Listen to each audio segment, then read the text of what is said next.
The rain always hit louder on the cheap sheet metal roof of Dockyard Repair Bay 47, and tonight it sounded like the galaxy was trying to shake the little structure loose. Inside, Evan Holt, a human mechanic with grease up to his elbows and a toolkit that rattled like it was held together by hope alone, tightened the last bolt on an old cargo shuttle. He exhaled. Finally, maybe now I can go home and tap. Tap. He froze. The noise wasn't metal, it wasn't tools. It sounded like knuckles. He turned toward the sliding bay door. Tap, tap. Evan sighed, wiping his hands. If it's another delivery bot asking for a recharge, I swear. He opened the door and blinked. Standing there, drenched from the storm, was a wolf girl, at least. She looked like one half human, half Lupanari. White-grey ears drooped under the rain's weight. A long, ragged tail hung behind her. She wore a cloak, patched so many times it looked recycled from starship insulation.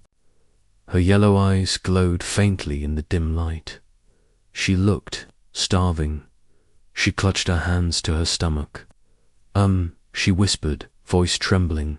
Dido, you have any expired sandwiches? Evan stared. Expired. What food? Old food. Anything humans throw away. She swallowed hard. I can pay later. Maybe, if I find work. Her voice cracked on the last word. Something inside Evan, something buried under years of loneliness. Debt and long shifts, twisted sharply. Kid, he said gently, how long since you last ate? She hesitated. 3 days. He didn't think. He just stepped aside. Get in here, she flinched, as if expecting a trap. But rainwater stung her eyes, and hunger outweighed fear. She stepped inside slowly, paws leaving small wet prints on the floor. Evan rummaged through his bag until he found a wrapped sandwich, not expired, not cheap, his dinner. He placed it in her hands. She stared at it like it was an artifact from the gods. Eat, he said. She ripped the wrapper open with sharp teeth and devoured half in a single bite. Then she paused, embarrassed, cheeks flushing beneath the fur. Sorry, I just no need to apologize. Rain thundered outside. The repair bay felt suddenly smaller, quieter. She finished the sandwich, licking crumbs from her fingers, then bowed deeply. Thank you, human mechanic.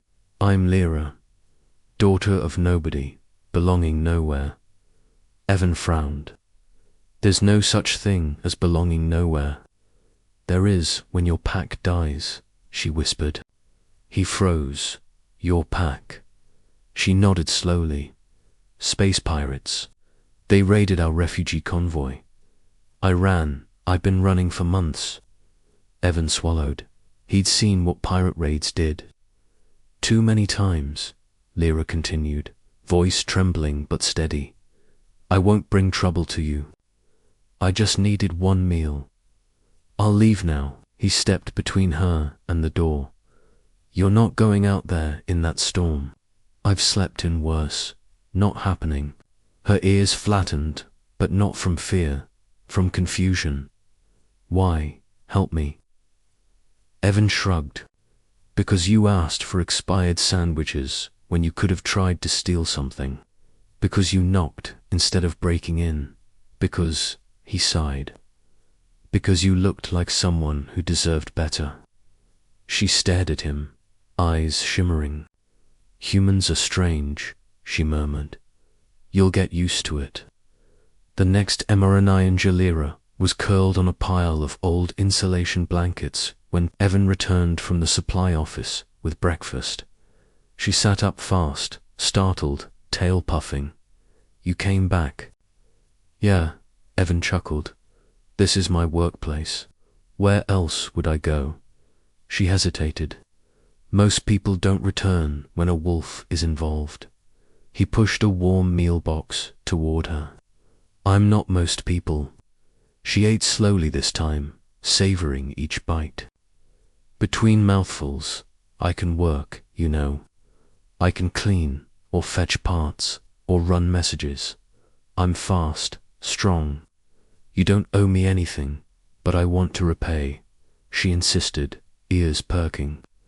Let me stay until I do. Evan rubbed the back of his neck.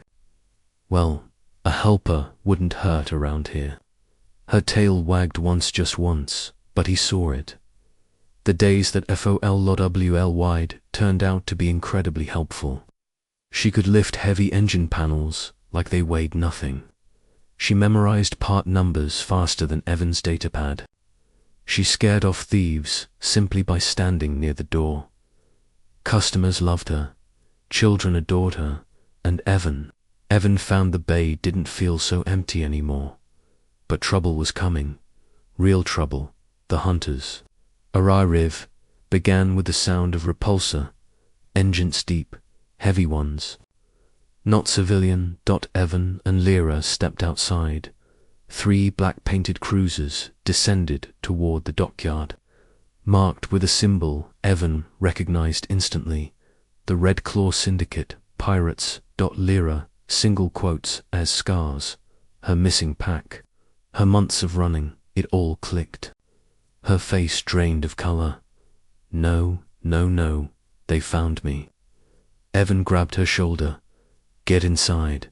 I should run, she whispered. They'll kill anyone near me. You're not running, he said firmly.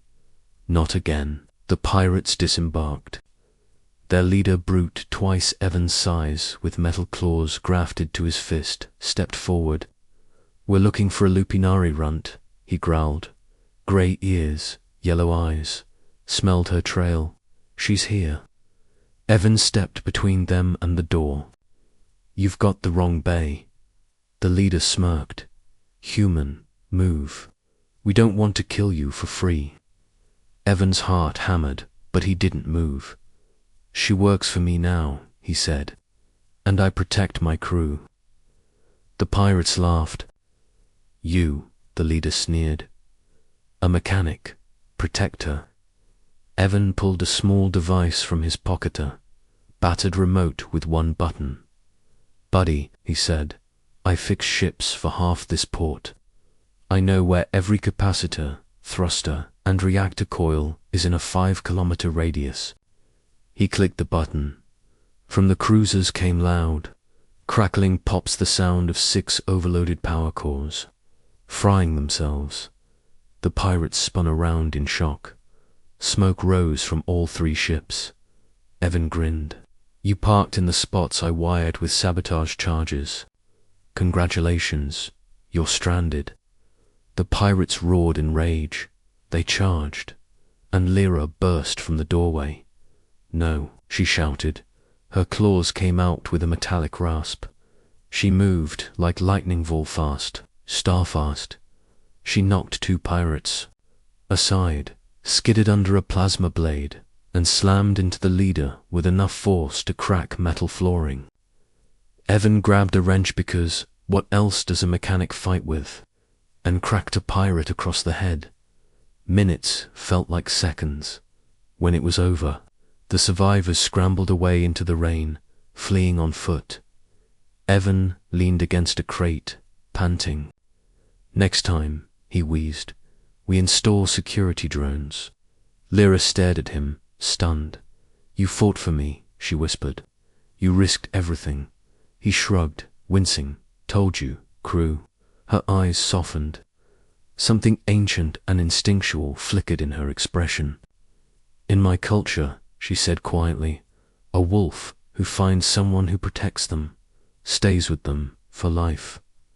He blinked. Is that a promise? Only if you want it to be. He smiled slowly. Yeah, Lyra, I think I do. Epilogue.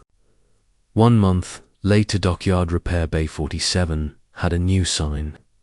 Holt and Lyra Mechanical CRV CS customers lined up because rumor spread fast. The human mechanic who booby-trapped pirate ships. the wolf girl who fought off a whole syndicate, the odd pair who treated every client, not just each other, like family. And every night, when they locked the bay and walked home together, Lyra would glance at Evan and murmur, "Thank you for opening the door that night." And Evan would reply, "Thank you for knocking." Their lives had changed forever, for the better, because sometimes all it takes is one hungry girl asking, "Any expired sandwiches?"